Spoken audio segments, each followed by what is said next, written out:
வணக்கம் and welcome to DMI Group of Institutions வழங்கும் கல்வியின் மேன்மை.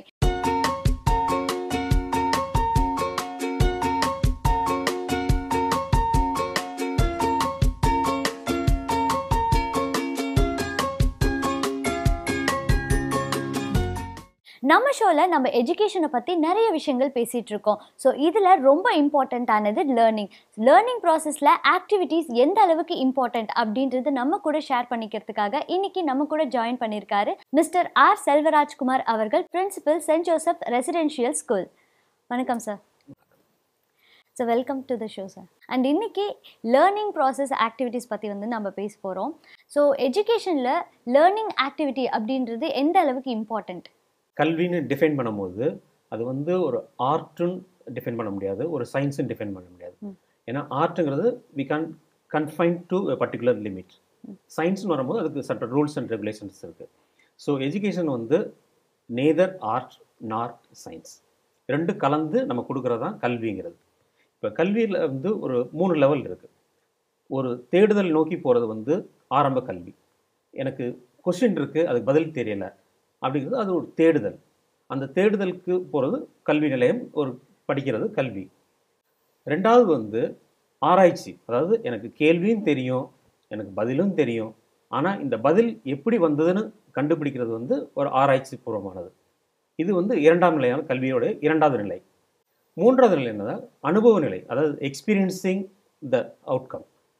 அது எந்த மாதிரி நிலைகள் வரும்னா, எனக்கு கேள்வி நல்லா தெரியும், பதில் நல்லா தெரியும், இந்த பதில் எதனால் வந்ததுன்னு அந்த நிலையும் தெரியும். பட் அதே மாரி இந்த சூழ்நிலை எதனால் வந்ததுன்னு சொல்லி படிக்கிறது தான் முழுமையான கல்வி. அந்த எக்ஸ்பீரியன்ஸியல் லேர்னிங் கொண்டு போகிறது தான் ஆக்டிவிட்டீஸோட பேசிக் கான்செப்ட். அது எப்படி வரும்னா, கிளாஸ் ரூமில் நம்ம வெறும் 2+2 4 அப்படின்னு சொல்கிறது ஆரம்ப நிலை கல்வி. அதாவது ஒரு பையனுக்கு எப்படி ஒரு நம்பரை ஆட் பண்ணுறதுன்னு சொல்கிறது ஆரம்ப நிலை. இந்த அடுத்த நாள் கொண்டு போகிறது ரிசர்ச். அதாவது பையனுக்கு பேசிக் அடிஷன் தெரியும், பட் அந்த அடிஷனை நான் எப்படி ரியல் லைஃப்பில் யூஸ் பண்ண போகிறான். லைக் ஒரு கடைக்கு போகிறான்னா ஒரு 2 பொருள் வாங்கும்போது அந்த பொருளை எப்படி நம்ம டோட்டல் பார்க்கணும் அப்படிங்கிறது அது ஒரு நெக்ஸ்ட் லெவல். மூணாவதுல எக்ஸ்பீரியன்ஸ், அனுபவங்கள். அதாவது அவர் நிறைய பொருள் வாங்குறாரு, மனதளவுலேயே அப்படியே கால்குலேட் பண்ணி பண்ணுறது அனுபவபூர்வம் பண்ணுறது. ஸோ இதுதான் ஒரு மனிதனை சக்ஸஸ்ஃபுல் ஆக்குறதுக்கு அனுபவம் தான் முக்கியமானது. அது லெவலுக்கு கொண்டு போகிறது தான் இந்த அடிப்படையான கிளாஸ் ரூம் ஆக்டிவிட்டீஸ் கொண்டு வர்றது. ஸ்டூடெண்ட்ஸ்க்கு லேர்னிங் ஆக்டிவிட்டீஸில் எது தேவையானது, எது தேவை இல்லாதது? நம்ம எதுவுமே இதுதான் தேவை இதுதான் தேவையில்லைன்னு சொல்ல முடியாது. அதாவது எஜுகேஷன் ப்ராசஸில் யூஸ்வலாக எல்லா டீச்சர் என்ன பண்ணுவாங்கன்னா, நம்ம கடந்து வந்த பாதையை ஒரு பையன் ஃபாலோ பண்ணும்போது நம்ம பாதையை தான் பையன் ஃபாலோ பண்ண ஆசைப்படுவாங்க. பட் அது கரெக்டான அணுகுமுறை கிடையாது. நம்ம கடந்து வந்த பாதையில் ஒரு பையன் வரானா அவன் போகிற இலக்கு வேறு இடம் இருக்கலாம். இப்போ நம்ம அடைஞ்ச இலக்கு வேறு, அவங்க அடைய போகிற இலக்கு வேறு. நிறைய பேர் என்ன சொல்கிறாங்க, நம்ம அடைஞ்ச இலக்கை நோக்கி தான் எல்லாரும் வரணும்னு எதிர்பார்க்குறாங்க. நம்ம கடந்து வந்த பாதையில் வர்ற எல்லாருமே நம்ம இலக்கு தான் அடையணும் தேவையில்லை, நம்மளை தாண்டியும் போவாங்க. அப்போ நம்ம இதுதான் டிஃபைன், இதுதான் கரெக்ட், இதுதான் தப்புன்னு எந்த கல்வி நிலையமும் சொல்லவும் முடியாது. ஏன்னா கல்வி இதுதான் கரெக்டுனா எல்லாரும் 500 மார்க் எடுக்க முடியும். ஒரு ஸ்கூலில் இந்த வருஷம் ஸ்டேட் ஃபர்ஸ்ட் கொடுத்தாங்கன்னா அடுத்த வருஷம் அதே டீச்சர் தான் இருப்பாங்க, பட் அவங்களால ஸ்டேட் ஃபர்ஸ்ட் கொடுக்க முடியாது. ரீசன் என்ன, பையனுடைய அணுகுமுறை பொறுத்து இருக்குது. ஸோ அதனால் நம்ம ஒரு கல்வி கொடுக்கும்போது என்னென்ன ஆப்ஷன் அவைலபிளாக இருக்குன்னு கொடுக்க வேண்டிய கடமை கல்வியாளருக்கு உண்டு. அதுக்கு நம்ம இதுதான் கரெக்டு இதுதான் தப்புன்னு சொல்ல முடியாது. பையனுக்கு இது தேவையா கொடுக்கலாம். அது டீச்சரை பொறுத்து இருக்குது, டீச்சர் எடுக்கிற சப்ஜெக்டை பொறுத்து இருக்குது, டீச்சர் எடுக்கிற கண்டென்ட் பொறுத்து இருக்குது, அவங்களோட லைஃப் லெசன் அது மூலமாக என்ன சொல்ல வராங்க அதை பொறுத்து அவங்க ஆக்டிவிட்டி மாறலாம். ஸோ எல்லா டீச்சருமே லைஃப் ஃபன் அண்ட் ஜாயை எடுத்துக்க போகிறதில்ல. லைஃபோட இம்பார்ட்டன்ஸ் என்னன்னு பசங்களுக்கு சொல்லுவாங்க. ஒரு சிலர் சொல்கிறது இலக்கியத்தில் ரெஃபர் பண்ணி சொல்லலாம். கல்வியாளர் ஒரு கருத்தை பசங்களுக்கு சொல்லும் போது அவங்க எடுத்துக்கிற தன்மையை பொறுத்து இருக்குது. அதாவது என்ன சப்ஜெக்ட் எடுத்துக்கிறாங்க, அந்த சப்ஜெக்டில் எப்படி ரியல் லைஃப் சுச்சுவேஷனை அதை அடாப்ட் பண்ண முடியும். இப்போ ஃபார் எக்ஸாம்பிள் ஒரு பையன் கடைக்கு போகிறான். இப்போ மொபைல் ஃபோனை வச்சு அமௌண்ட் பே பண்ணுறாங்க. ஸோ அப்போ பையனுக்கு நம்ம எப்படி வேல்யூ ஆஃப் மணி எப்படி கொடுக்குறது, அது டீச்சர் என்ன பண்ணணும், கிளாஸ் ரூம் ஆக்டிவிட்டீஸில் கொடுக்கலாம். அதாவது ஒரு பேப்பர் கரன்சி மாதிரி கொடுத்து இதெல்லாம் இருக்குது, நீங்கள் இதை நீங்கள் சேல்ஸ் பண்ணுங்கள், நீங்கள் பை பண்ணுங்கள், செல் பண்ணுங்கள், இதில் ப்ராஃபிட் என்ன, இதில் லாஸ் என்ன, இது மாதிரி பண்ணும்போது பையனுக்கு அதோடைய ரியல் வேல்யூ ஆஃப் மணி புரியும். ஸோ இதுதான் பேசிக்காக நம்ம சொல்ல வர்றது ஆக்டிவிட்டீஸ் பேஸ் பண்ணி லேர்னிங் இருக்குது. ஸோ இப்போ அடுத்ததாக டார்கெட் ஓரியன்ட் ஸ்டூடெண்ட்ஸ்ன்ட்டு இருப்பாங்க. ஸோ அவங்களுக்கு இந்த லேர்னிங் ஆக்டிவிட்டீஸ் அவங்க பண்ணும்போது அவங்க லைஃப்பில் அச்சீவ் பண்ண முடியுமா, இல்லை அவங்களுக்கு ஏதாவது தடையாக இருக்குமா? இது டார்கெட் ஓரியன்ட் ஸ்டூடெண்ட்ஸ்னால் ஒரு சில ஸ்டூடெண்ட்ஸ் வந்து நான் வந்து 10th 500க்கு 450 எடுப்பேன், 490 மார்க் எடுப்பேன் அப்படின்னு பிளான் பண்ணி படிக்கிறோம். அவங்களுக்கு எந்த மாதிரி ஆக்டிவிட்டிஸ் கொடுக்கலாம்னா, அதாவது ஒன்லி எஜுகேஷன் மார்க்ஸ் மட்டுமே ஒரு பையனை வந்து ஒரு சக்ஸஸ்ஃபுல் ஆக்கிறாது. ஸோ ஒரு பையனுடைய வாழ்க்கைக்கு எது முக்கியம்னா ரியல் லைஃப்பில் அவன் கம்பேர் பண்ணி பார்க்கணும். இப்போ ஃபார் எக்ஸாம்பிள் ஒரு கிரிக்கெட் மேட்ச், ஐபிஎல் மேட்ச் நடக்குதுன்னா அவன் ஐபிஎல் மேட்ச் ஸ்பெக்டேட்டர் மட்டும் இருந்தால் அவரோட நாலேஜ் கெயின் பண்ண முடியாது. ஸோ ஐபிஎல் மேட்சோடைய பிஸ்னஸ் மாடல் என்னென்னு லேர்ன் பண்ணிக்கணும். ஒரு ஆடியன்ஸ் இல்லாமல் ஒரு மேட்ச் நடக்குது, அதனால அவங்களால தே கேன் கெயின் மணினா, so how they're generating money அந்த மாதிரி அவங்க ஒரு பார்க்க கற்றுக்கணுமே தவிர ஒரு ஸ்பெக்டேட்டர் வந்து ஒரு ஃபேனர் வந்து எதுவுமே லேர்ன் பண்ணாமல் போயிடக்கூடாது. ஏன்னா இப்போ நம்மளுக்கு இருக்கிற ஒவ்வொரு மணித்துளியும் முக்கியமானது. அந்த மணித்துளியும் நம்ம ஸ்பெண்ட் பண்ணி நம்ம ஒரு டைம் ஸ்பெண்ட் பண்ணி ஒரு மேட்ச் பார்க்குறோம்னா அந்த மேட்ச்சில் what is outcome we are getting, அதை ஒரு ஜாய் மட்டும் எடுத்துக்கூடாது. So how they're earning money அது பார்க்கலாம். சப்போஸ் ஒரு சம் டிவி ஷோஸ் இருக்குது, லைக் பிக் பாஸ், இந்த மாதிரி சம் ஷோஸ் இருக்குது. பட் அந்த ஷோஸில் வந்து what is the revenue model of the show, because we are spending 1 hour. அந்த 1 hourல how they're gaining money. So அந்த மாதிரி நம்ம லிங்க் பண்ணி பண்ணும்போது தான் பையன் வந்து எதையுமே கால்குலேட் பண்ண ஆரம்பிப்பான். ஸோ நம்ம இன்றைக்கி கிளாஸ் ரூம் வந்தால் இன்றைக்கி நம்ம 1 hour இருந்தாலும் இந்த 1 hour நம்ம என்ன படிக்க போகிறோம், அந்த 1 hour படிக்கிறதுனால நம்ம லைஃப் எப்படி மாறப்போகுது அப்படின்னு அப்போ தான் விசுவலேஷன் வருமே தவிர நம்ம வெறும் சும்மா டீச் பண்ணிட்டு நீ படி இவ்வளோ மார்க் எடுன்னு சொன்னால் மட்டும் நம்ம லைஃப்பில் சக்ஸஸ் ஆக போகிறது இல்லை. அதனால் டார்கெட் ஒரு ஸ்டூடெண்ட்ஸ் கூட என்ன பண்ணலாம், அவங்க லெவலுக்கு ஏற்ற மாதிரி ஓகே நீ 490 மார்க் எய்ம் பண்ணுறியா, ஓகே ஃபைன். இப்போ இந்த சயின்ஸில் இப்போ இந்த கோவிட்-19 சுச்சுவேஷனில் நிறைய ப்ராடக்ட் அட்வர்டைஸ் பண்ணுறாங்க, like virus proof, bacteria proof பண்ணுறாங்க. What is the difference between virus and bacteria? இதை நீ கற்றுக்கிட்டு நாளைக்கு கிளாஸ் வந்து எக்ஸ்பிளைன் பண்ண சொல்லலாம். அப்போ வந்து அந்த பையன் அவன் படிக்கிற லெவலுக்கும் யூஸ் ஆகும். அதே தான் அந்த பையன் ஸ்கூலுக்கு வரும்போது 4 பேருக்கு சொல்லும் போது மற்ற ஸ்டூடெண்ட்ஸுக்கு தெரிஞ்சுக்குவாங்க.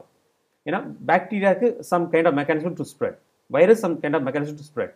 பட் ஒரு பெயினில் கோட் பண்ணுறாலும் வைரஸ் வராது, இல்லை லேமினேட் சீட்ஸ்லாம் வைரஸ் வராது, அதெல்லாம் it's a different process. So இந்த அவேர்னஸ் வந்து நம்ம வந்து டீச்சர் தான் பசங்களுக்கு சொல்லிக் கொடுக்கணும். அது வந்து அதனால தான் ஆக்டிவிட்டிஸ் எதை சொல்கிறதுனா புக்கு மட்டும் சொல்லிக் கொடுக்குறது நிறைய பேர் இருக்கலாம். பட் ரியல் லைஃப் சுச்சுவேஷனில் இன்றைக்கி நடக்கிற சூழ்நிலையில் இந்த மாதிரி நடந்துகிட்டு இருக்கு. நீ என்ன படிக்க, வைரஸ் பற்றி படிக்கிற, பாக்டீரியா பற்றி படிக்கிற, ஓகே இப்போ கோவிட்-19 பற்றி வருது. ஸோ அப்போ வைரஸுக்கும் பாக்டீரியா என்ன டிஃப்ரென்ஸ் என்னப்பா, அது எப்படி ஸ்ப்ரெட் ஆகும், எப்படி ஸ்ப்ரெட் ஆகாது, இதை வந்து நீ கிளாஸில் சொன்னால் கண்டிப்பாக அந்த டார்கெட் ஓரியன்ட் ஸ்டூடெண்ட் பண்ணுவாங்க. அது அந்த பையனோட ஆக்டிவிட்டியாக இருக்கும். ஒரு சில ஸ்டூடெண்ட் வந்து டார்கெட் ஓரியன்ட் இருக்காது, அவங்களுக்கு வந்து ஒரு ஆர்ட் மேலே ஒரு இன்ட்ரெஸ்ட்டாக இருக்கும். அப்போ என்ன பண்ணலாம்னா அவங்களை கூப்பிட்டு நீங்கள் வந்து ஒரு அவேர்னஸ் போஸ்டர் க்ரியேட் பண்ணிட்டு வாங்க சொல்லலாம். ஒரு சில ஸ்டூடெண்ட் வந்து நல்லா பேசுகிற ஸ்டூடெண்ட்டாக இருக்கலாம், அவங்களுக்கு கூப்பிட்டு இதை பற்றி நீ ஒரு ஸ்பீச் ரெடி பண்ணுன்னு சொல்லலாம். இதெல்லாம் கம்பைன் பண்ணி மொத்தம் போட்டு ஒரு கொடுக்கும்போது கண்டிப்பாக நிறைய பேர் நாலேஜை கெயின் பண்ணிக்குவாங்க. இதுதான் activities paste learning, basic idea. Parents இந்த லேர்னிங் ஆக்டிவிட்டினால சாட்டிஸ்ஃபை ஆகுறாங்களா? ஜென்ரலாக ஆக்டிவிட்டிஸ் ஜென்ரல் வேர்டு வரும்போது பேரண்ட்ஸ் மத்தியில் ஒரு நெகட்டிவ் ஒப்பீனியன் தான் உண்டு. எதுக்கு ஸ்கூலில் தேவையில்லாமல் ஆக்டிவிட்டிஸ் கொடுக்குறாங்க, நம்ம பையனை அனுப்புறது வந்து படிக்கிறது எழுதுறது தானே, இது தவிர எதுக்கு ஆக்டிவிட்டிஸ் ரெடி பண்ண சொல்கிறாங்க, இதனால் என்ன பயன் அப்படின்னு கூட ஒரு சில பேரண்ட்ஸுக்கு கொஸ்டின் வரும். பட் ஆக்டிவிட்டிஸோட மெயின் பர்பஸ் என்னென்னா அதை நம்ம ட்ரூ ஸ்பிரிட்டில் இம்ப்ளிமெண்ட் பண்ணால் கண்டிப்பாக பேரண்ட்ஸ் அக்செப்ட் பண்ணுவாங்க. சம்டைம்ஸ் ஆக்டிவிட்டிஸ் வரும்போது மெஜாரிட்டி ஸ்கூல் என்ன பண்ணிடுறாங்கன்னா collect the picture of this people, collect the picture of cat, cow, paste in the notebook அப்படின்னு கொண்டாட சொல்லிடுறாங்க. ஸோ அப்படி சொல்லும் போது பசங்க நேராக வீட்டில் போய் கேட்டுட்டு எனக்கு அந்த படம் வேணும், இந்த படம்னு கேட்பாங்க. பட் பேரண்ட்ஸால் அந்த படம் உடனே இமீடியட்டாக எடுக்க முடியாது, எல்லா வீட்லையும் நெட் இருக்காது, பிரிண்ட் இருக்காது, இல்லை வெளியில் போகணும் கலெக்ட் பண்ணோம். இதனாலே பேரண்ட்ஸுக்கு அந்த ஆக்டிவிட்டிஸ்னால போகும். பட் என்ன பண்ணணும்னா தம்பி உனக்கு கவுனா என்ன தோணுது, இல்லை கேட்னா உனக்கு என்ன தோணுது, அதை நீ படம் வரைஞ்சு கொண்டா, கலர் அடிக்கணும்னு தேவையில்லை. இதில் அவன் கேட் வரைஞ்சி 2 கொம்பு போட்டு கொண்டாந்த கூட பரவாயில்லன்னு அக்செப்ட் பண்ணிக்கணும். பட் அவனுடைய பார்வையில் அது ஒரு விலங்காக இருக்குது. ஸோ நம்ம வந்து அதை எக்ஸ்பிளைன் பண்ணணும். ஏன்னா சம்டைம்ஸ் டீச்சர்ஸ் சம்டைம் என்ன ப்ராப்ளம் வரும்னா, இப்போ ஒரு ஸ்கூலில் சம் ஆக்டிவிட்டிஸ் இருக்குன்னு வைங்களேன். ஃபார் எக்ஸாம்பிள் ஒரு குழந்தைகிட்ட சொல்கிறாங்க, ஏம்மா நான் உனக்கு ஒரு ஆப்பிள் தரேன், உன் ஃப்ரெண்டு ஒரு ஆப்பிள் தராங்க, மொத்தம் எத்தனை ஆப்பிள்னு சொல்லு அப்படிங்கிறாங்க. உடனே அந்த பொண்ணு 3 ஆப்பிள்னு சொல்லுது. டீச்சருக்கு கண்டிப்பாக கோவம் வரும். உடனே ஒரு பொறுமையாக சொல்கிறாங்க, இந்தாம்மா நான் ஒரு சாக்பீஸ் தரேன், இன்னொரு சாக்பீஸ் தரேன், மொத்தம் எத்தனை சாக்பீஸ் இருக்குன்னு கேட்குறாங்க. குழந்தை 2ன்னு சொல்லும். Okay fine. மறுபடியும் டீச்சர் அதே டயலாக் கொண்டாடுறாங்க. இப்போ நான் உனக்கு ஆப்பிள் தரேன், உன்னோட ஃப்ரெண்டு உனக்கு ஒரு ஆப்பிள் தராங்க, மொத்தம் எத்தனை ஆப்பிள்? 3 ஆப்பிள். இப்போ டீச்சரோட எதிர்பார்ப்பு என்ன? ஆன்சர் 2, குழந்தை வந்து 3ன்னு சொல்லுது. அப்போ வந்து என்ன பண்ணணும், ஏன் அந்த குழந்தை அந்த மாதிரி ஆன்சர் சொல்லுது, இந்த ஆக்டிவிட்டிஸ் அந்த ட்ரூ கொண்டு வரணும். அப்போ கேட்ட போது சொல்லணும், எங்கள் அம்மா காலையில் ஒரு ஆப்பிள் கொடுத்தாங்க, என் பையில் இருக்குது, நீங்கள் ஒரு ஆப்பிள் கொடுக்குறீங்க, என் ஃப்ரெண்டு ஒரு ஆப்பிள் கொடுக்குறாங்க, மொத்தம் 3 ஆப்பிள் ஆயிடுது, அதுதான் சொன்னேன்னு சொல்லணும். ஸோ குழந்தைகள் என்றைக்குமே அது தவறான கண்ணத்தை சொல்லாது. நம்ம ஒரு ஃப்ரேம் பண்ணிக்கிறோம், ஆன்சர் 2 தான் ஃப்ரேம் பண்ணிக்கிறோம். அதை எதிர்பார்த்து பண்ணும்போது சம் ஆக்டிவிட்டிஸ் எதிர்பார்த்த ரிசல்ட் வராது. அதனால் ஆக்டிவிட்டிஸ் நம்ம சொல்லும் போது பையன் வந்து ஒரு அவுட்புட் கொடுக்குறான்னா எதனால அந்த அவுட்புட் வந்து கேட்டோம்னா அதுதான் success of activity based learning. Otherwise நம்ம புக்கில் இருக்கிறது அப்படியே கொடுக்குறது, அதே லேர்ன் பண்ணுறோம், அதான் பேரண்ட்ஸ் எதிர்பார்க்குறாங்கன்னா இன்னைக்கு சந்தோஷமாக இருக்கலாம். பட் ஃபியூச்சரில் ஒரு ஒரு டிஃப்ரெண்ட் சுச்சுவேஷன் வரும்போது பையன் அந்த நாலேஜ் கேதர் பண்ணதை அப்ளை பண்ணி எப்படி சக்ஸஸ் ஆகிறான், அதில் தான் அவருடைய லைஃப் இருக்குது. சரிங்களா? இன்னைக்கு எடுக்கிற மார்க்கில் வந்து அவன் சக்ஸஸ் கிடையாது. படித்த படிப்பை வந்து ரியல் லைஃப்பில் அவன் எப்படி அப்ளை பண்ணி சக்ஸஸ் ஆகிறான், அதில் அவனோட லைஃப் இருக்குது. இப்போ இந்த லேர்னிங் ஆக்டிவிட்டி வந்துட்டு அவன் பண்ணிகிட்டே இருக்கான். ஸோ ரெகுலராக அவன் பண்ணும்போது ரியல் லைஃப்பில் அது அவனுக்கு யூஸ்ஃபுல்லாக இருக்குமா இந்த லேர்னிங் ஆக்டிவிட்டி பண்ணுறதால? கண்டிப்பாக யூஸ்ஃபுல்லாக இருக்கும். நம்ம என்றைக்குமே ஒரு ஆக்டிவிட்டீஸு அதாவது லேர்னிங் ப்ராசஸில் வந்து எதுவுமே நம்ம இது கரெக்ட் இது தப்புன்னு சொல்ல முடியாது. இன்றைக்கி ஒரு தப்பான ஒரு டெக்னாலஜி வந்து நாளைக்கு ஒரு கரெக்டான டெக்னாலஜி மாறலாம். இன்றைக்கி ஒரு தப்பான ஒரு டிசிஷன் வந்து நாளைக்கு ரைட்டான டிசிஷன் ஆகலாம். இப்போ ஃபார் எக்ஸாம்பிள் ஒரு காலத்தில் மொபைல் ஃபோனே நம்ம கொடுக்கக்கூடாதுன்னு சொன்ன பசங்கிட்ட இன்றைக்கி இந்த சூழ்நிலை இருக்குது, மொபைல் ஃபோன் பேஸ் பண்ணி தான் நம்ம தேர் லேர்னிங். ஸோ அதனால் ஆக்டிவிட்டீஸுங்கிறது கண்டிப்பாக ஒரு குழந்தைக்கு அவங்க ரியல் லைஃப் சுச்சுவேஷன் அப்ளிகபிளாக கண்டிப்பாக இருக்கும். கிளாஸ் ரூமில் 2+2 4 லேர்ன் பண்ணலாம். கிளாஸ் ரூமில் ப்ராஃபிட் லாஸ் லேர்ன் பண்ணிக்கலாம். அந்த ரியல் திங் அந்த ரியல் லைஃப்பில் அவங்க அப்ளை பண்ணால் தான் அதோடைய ப்ராஃபிட் அவங்களுக்கு பெனிஃபிட் தெரியும். ஸோ இப்போ ஸ்டூடெண்ட்ஸ்க்கு ஆக்டிவிட்டி லேர்னிங்கில் எந்த மாதிரியான ஆக்டிவிட்டீஸ் நம்ம கொடுக்கலாம்? ஆக்டிவிட்டீஸ் இதுதான் டிஃபைன் பண்ண முடியாதுன்னா நம்ம எனி டைப் ஆஃப் ஆக்டிவிட்டிஸ் கொடுக்கலாம். ஒரு ஸ்டூடெண்ட்ஸ் கிளாஸ்க்கு வராங்களா, இன்றைக்கி வரும்போது ஆன் த வே நீ பார்த்த 10 டிஃப்ரெண்ட் ஆப்ஜெக்ட்ஸோடைய கரெக்ட் ஸ்பெல்லிங் சொல்லுமான்னு கேட்கலாம். ஸோ இது ஒன்று அந்த ஆக்டிவிட்டி தான். நம்ம அதுக்கு நம்ம திங்க் பண்ணணும் தேவையில்லை. ஸோ அது மூலம் என்ன ஆகுதுன்னா கிளாஸில் அட்லீஸ்ட் இன்னொரு 10 பேருக்கு ஒரு புது வேர்ட் கிடைக்க சான்ஸ் இருக்குது. They may know the correct spelling. So இது மாதிரி கொடுக்கலாம். இல்லை என்ன பண்ணலாம், சம் ஆக்டிவிட்டிஸ் எல்லாம் பண்ணலாம்னா ஒரு வேர்டு சொல்லி அந்த வேர்டை பேஸ் பண்ணி சம் சென்டென்ஸ் ஃபார்ம்னு சொல்லலாம். மேபி சென்டென்ஸ்லேருந்து we can ask to form a paragraph, ஒரு paragraph we can form a story. இந்த மாதிரி ஆக்டிவிட்டீஸ்லாம் பண்ணும்போது students will develop the communication skill.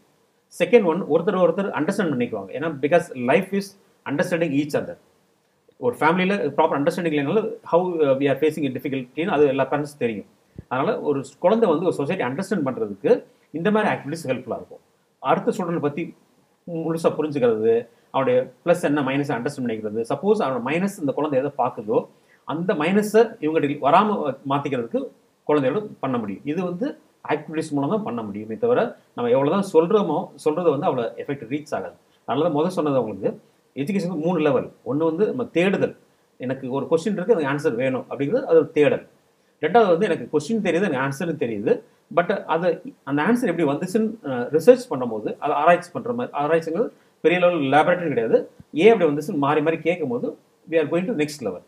அந்த ஆராய்ச்சி வந்ததுக்கப்புறம் அதில் ஒரு அவுட்கம் அவங்களுக்கு கிடைக்கும். அதை வந்து ரியல் லைஃப்பில் அவங்க இம்ப்ளிமெண்ட் பண்ணும்போது they'll feel some experience. அது வந்து மெயின் சொல்லுவாங்க. ஸோ அது கல்வியின் மேன்மை. அதான் எப்படி நம்ம ஒரு 2 வீலர் ஓட்டும் போது ஃபஸ்ட்டு எடுத்தோடனே நம்ம எல்லா கை கால் இதெல்லாம் பார்த்துருப்போம். But over period of time என்ன ஆகணும், 2 wheeler become part of our body. நம்ம எதை பற்றி கவலைப்படாமல் கேஷுவலாக போகும், பிகாஸ் இட்ஸ் பார்ட். அது வந்து ஒரு அனுபவம். ஸோ லேர்னிங் ப்ராசஸ் ஃபஸ்ட் வந்து எப்படி பிரேக் பிடிக்கிறது, எப்படி நம்ம ஆக்சிலேட் பண்ணுறது, இது வந்து first process. Second process we know okay this is accelerate, this is the brake. But அதை எப்படி இம்ப்ளிமெண்ட் பண்ணணும், எங்கே இம்ப்ளிமெண்ட் பண்ணணும், வென் ரஷ் இருக்கும்போது இம்ப்ளிமெண்ட் பண்ணணுமா, அது பண்ணணும். அது வந்து ரிசர்ச் பேஸ்ட். பட் எல்லாம் முடிஞ்சதுக்கப்புறம் என்ன ஆகும், ஒரு எக்ஸ்பர்ட் லெவல் என்ன வரும், we never bother about who is coming behind, who is going front, but automatically it become part of our body. So அதே மாதிரி தான் நம்ம கிளாஸ் ரூம் கொடுக்குற ஆக்டிவிட்டீஸ் கண்டிப்பாக ஒரு அடுத்த லெவலுக்கு போகும்போது பையனோட லைஃப் நல்லாயிருக்கும். சார், இப்போ அடுத்ததாக ஒவ்வொரு ஸ்டூடெண்ட்ஸ்க்கும் தனித்துவமான ஒரு திறமை வந்துட்டு இருக்கும். இப்போ குரூப்பாக 4-5 ஸ்டூடெண்ட்ஸ் ஒன்றா சேர்ந்து இந்த லேர்னிங் ஆக்டிவிட்டி பண்ணும்போது அதில் தனித்துவமாக யாராவது ஒரு ஸ்டூடெண்ட்ஸ் தெரிய வாய்ப்பு இருக்கா? இதுக்கு சரின்னு சொல்லலாம், இல்லைன்னு சொல்லலாம். இந்த சரின்னு சொன்னோம்னா அதோடைய பார்வை வேறு மாதிரி இருக்கும், இல்லைன்னு சொன்னால் அதோட பார்வை வேறு மாதிரி இருக்கும். பட் ரெண்டுமே கரெக்டு தான். ஒரு எக்ஸாம்பிளுக்கு நம்ம கிரிக்கெட் மேட்ச் பார்க்குறோம், 11 பேர் விளாட்றாங்க. அந்த 11 பேருக்கும் 11 வகையான ஸ்கில் உண்டு. இவர் தான் நல்ல பேட்ஸ்மேன், இவர் தான் நல்ல பவுலர்னு யாரும் டிஃபைன் பண்ண முடியாது. ஒரு பர்டிகுலர் சுச்சுவேஷனில் ஒருத்தர் நல்ல பேட்ஸ்மேன் பண்ணுவார், நம்ம ரொம்ப எதிர்பார்ப்போம் இவர் நல்ல பேட்ஸ்மேன் பண்ணுவாருன்னு. பட் அவர் எதிர்பார்க்கிறோட இன்னொருத்தர் வந்து நல்லா பெர்ஃபார்ம் பண்ணிட்டு போவார். ஒரு டீம் ஆக்டிவிட்டீஸ்னு வரும்போது நம்ம அந்த டீம் ஆக்டிவிட்டீஸில் ஒருத்தருடைய குறைகளை இன்னொருத்தர் நிவர்த்தி பண்ணுறவர் தான் டீம் மெம்பருங்கிறது. ஸோ ஸ்கூல்லையும் ஒரு எஜுகேஷன் ப்ராசஸ்லையும் இதுதான் உண்டு. ஒரு டீம் ஆக்டிவிட்டீஸ் பண்ணும்போது ஒருத்தர் ரொம்ப நம்பி இவர் நல்லா பண்ணுவார்னு கொடுத்தோம்னா அந்த நேரத்தில் அவரால் பண்ண முடியாத சூழ்நிலை வந்துச்சுன்னா அதை ஓவர் கம் பண்ணுறதுக்கு அடுத்த ஸ்டூடெண்ட் இமீடியட்டாக ஸ்பான்டேனியஸாக, அதாவது டீச்சர் சொல்லி வராது, ஆட்டோமேட்டிக்காக அவங்களே பண்ணுவாங்க. இப்போ ஒரு டான்ஸ் ப்ரோக்ராம் நடக்குது, ஒரு பையன் திடீர்னு நம்ம எதிர்பார்த்தாலும் மூவ் பண்ணல, அடுத்த பையன் அதை கோப்பப் பண்ணி அலைன் பண்ணி ஒரே மாதிரி ஆடுவாங்க. ஸோ இதே மாதிரி ஒரு கிளாஸ் ரூமில் லேர்னிங் ப்ராசஸ்லையும் ஒரு சப்ஜெக்ட் கொடுத்து ஒரு டாபிக் கொடுத்து மேபி ஒரு பர்டிகுலர் டாபிக் கொடுத்து பண்ண சொல்லும் போது ஒவ்வொருத்தரும் ஒரு ஐடியாவில் வருவாங்க. எல்லாம் சேர்ந்து வரும்போது it will be better one. So team ஆக்டிவிட்டியில் ஒரு தனித்துவமான ஒருத்தருடைய சாயலும் வெளிப்படும். அது அதோடைய ஆளுமை பன்மை பொறுத்து உண்டு. அதே நேரத்தில் எல்லாருடைய ஆளுமை தன்மை அதிகமாக இருக்கும்போது எல்லாருடைய பண்பும் சேர்ந்து அதோடைய பரிணாம வளர்ச்சி வேற மாதிரி இருக்கும். ஸோ அதனால சம்டைம்ஸ் நம்ம வந்து அது இண்டிவிஜுவல் கேமா இல்லை டீம் கேமான்னு பார்க்கும்போது அது டிபெண்ட்ஸ் அப்பான் சுச்சுவேஷன், டாபிக் பொறுத்துருது. இப்போ ஒரு டாப்பிக்கில் வந்து ஒரு டான்ஸ் ஷோனா இஸ் எவ்ரிபடி இன்வால்வ் ஹியர். அதே மாதிரி ஒரு குரூப் ஆக்டிவிட்டியும் போது it depends upon the content. அந்த கண்டென்ட்க்கு ஏற்ற மாதிரி சம்டைம்ஸ் இண்டிவிஜுவல் ப்ரொஜெக்ட் பண்ணலாம், சம்டைம்ஸ் அஸ் அ டீமாக ப்ரொஜெக்ட் பண்ண சான்ஸ் இருக்குது. ஸோ அடுத்ததான் இந்த முழுமையான கல்விக்கு லேர்னிங் ஆக்டிவிட்டி வந்துட்டு எந்த அளவுக்கு துணையாக இருக்கும்? முழுமையான கல்வின்னு வரும்போதுமா அந்த கல்வி கிளாஸ் ரூமில் படிக்கிற கல்வி வந்து ரியல் லைஃப்பில் அவரால் எக்ஸிக்யூட் பண்ணி நல்லபடியாக வாழ்க்கையை நடத்த முடிஞ்சதுன்னா அதுதான் முழுமையான கல்வி. எஜுகேஷன் ப்ராசஸில் வந்து கிளாஸ் ரூமில் வந்து ஒரு டீச்சர் வந்து சொல்லுவாங்க நம்ம வாழ்க்கையில் சாந்தமாக இருக்கணும், அமைதியாக இருக்கணும், கோவப்படக்கூடாதுன்னு சொல்லிட்டு போவாங்க. அதே கிளாஸ் ரூமில் இன்னொரு டீச்சர் வந்து ரவுத்திரம் பழகணும், பாரதியார் கவிதைன்னு சொல்லிட்டு போவாங்க. எடுத்துக்கிற தன்மையை பொறுத்து இருக்குது. நம்ம எந்த இடத்துல கோவப்படணும், எந்த இடத்துல அமைதியாக இருக்கணும்னு அது பையன் முடிவு பண்ணணும். அது எப்போ முடிவு பண்ணுவார்னா அவர் வந்து அந்த படித்ததை வந்து ரியல் லைஃப்பில் அவர் எக்ஸிக்யூட் பண்ணும்போது he will feel some experience. அந்த எக்ஸ்பீரியன்ஸ் பண்ணி he will analyze it. அந்த அனலைஸ் பண்ணுற கேப்பபிலிட்டி கொடுக்குறது தான் கல்வி. அதோட கல்வி தான், அதுதான் முழுமையான கல்வி. அப்போ தான் அவருக்கு தெரியும் எந்த இடத்துல கோவப்படணும், எந்த இடத்துல கோவப்படாமல் இருக்கணும். கல்விங்கிறது ஒரு இதுதான் கரெக்டான பாத், இதுதான் தப்பான பாத்து நம்ம எதுவும் டிஃபைன் பண்ண முடியாது. எல்லாத்தையும் சொல்லி கொடுத்துட்டு பையனுக்கு எது ரைட்டு தப்புன்னு புரிய வச்சு அந்த பையன் அந்த ரைட்டை கரெக்டான சொல்லி யூஸ் பண்ணி தப்பை வந்து எப்பயும் யூஸ் பண்ணாமல் வைக்கிறது தான் கல்வியோட வளர்ச்சி. கல்விங்கிற ப்ராசஸில் வந்து நம்ம ஒரு பாதையை கடந்து வந்திருப்போம். அஸ் எ ஸ்டூடெண்ட்டாக நம்ம ஒரு பாதையை கடந்து வந்திருப்போம், கடந்து வந்து இந்த நிலைமை ரீச் பண்ணியிருப்போம். இதே பாதையெல்லாம் மற்ற ஸ்டூடெண்ட்ஸ் கடந்து வர்றாங்க. கடந்து வரும்போது அவங்களுடைய டெஸ்டினேஷனும் நம்ம டெஸ்டினேஷன் இருக்கணும் அவசியம் இல்லை, நம்மளை தாண்டி அவங்க போகணும். அப்போ தாண்டி போகிறதுக்கு நம்மளுக்கு ஒரு விஷன் இருக்கணும். ஸோ உலகம் வந்து இது மாதிரி இருக்கும், அடுத்த 5 இயர்ஸில் இப்படி இருக்கும், அதுக்கு வந்து நீங்கள் ரெடி ஆகிட்டீங்களா? அதுக்கேற்ற மாதிரி நம்ம கல்வியை கொடுக்கறது ஒரு ஆசிரியரோட கடமை, ஒரு கல்வியாளர் கடமை, ஒரு கல்வி நிறுவனத்தின் கடமை. அதுக்கு வந்து இந்த ஆக்டிவிட்டீஸ் கண்டிப்பாக துணை செய்யும். இந்த ஆக்டிவிட்டீஸ் வந்து சும்மா கட் பண்ணி பேஸ்ட் பண்ணுறது ஆக்டிவிட்டி மட்டும் கிடையாது. அவங்க லேர்ன் பண்ணுறத ரியல் லைஃபோட மெர்ஜ் பண்ணி அதிலிருந்து ஒரு லெசன் லேர்ன் பண்ணி அதை வந்து இன்னொருத்தருக்கு எஜுகேட் பண்ணுறது தான் ஒரு கல்வியோட முழுமையான வடிவம். அதுதான் ஹோலிஸ்டிக் எஜுகேஷன் நம்ம சொல்ல வரோம். ஓகே சார், இன்றைக்கி லேர்னிங் ஆக்டிவிட்டியில் உங்களுக்கு தெரிஞ்ச நிறைய விஷயங்களை எங்கள் கூட வந்து ஷேர் பண்ணிக்கிட்டீங்க. Thank you so much for your time sir. Thank you sir. Thank you. இன்றைக்கி லேர்னிங் ஆக்டிவிட்டியில் ஸ்டூடெண்ட்ஸ் எந்த மாதிரியான ஆக்டிவிட்டீஸ் வந்து செய்யணும் அண்ட் பேரண்ட்ஸ் அதுக்கு எவ்வளோ சப்போர்ட் பண்ணணும், இந்த மாதிரி நிறைய விஷயங்களை நம்ம கற்றுக்கிட்டோம். இதே மாதிரி இன்னொரு ஷோவில் உங்களை நான் மீட் பண்ணுறேன். Until then, it's bye from Tara.